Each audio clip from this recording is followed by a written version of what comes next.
samen.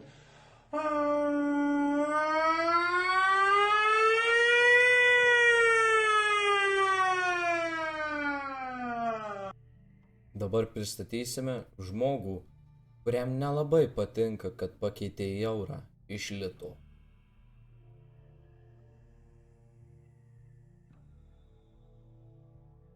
Labas vakaras, ponė. Mes norėjome paklausti, ką jūs manote apie pakeitimą iš lito į eurą. Prašome, kalbėkite.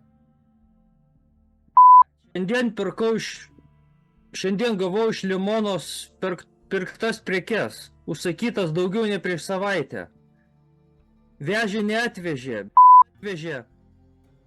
Gražos po 20 visi.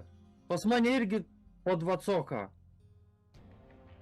Tai kaip pasikeist? Kas čia santvarka ir kas čia ir pinigai? Kas čia mum tą jevrėją įvedė? Ar ne? Ponia Grybauskaitė, žydų kilmės galimai. Užteks, ponė. NKVD visi buvo žydų.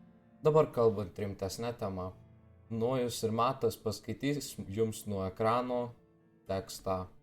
Nes dabar yra 7 vakaro ir aš tingiu įrašyti viską.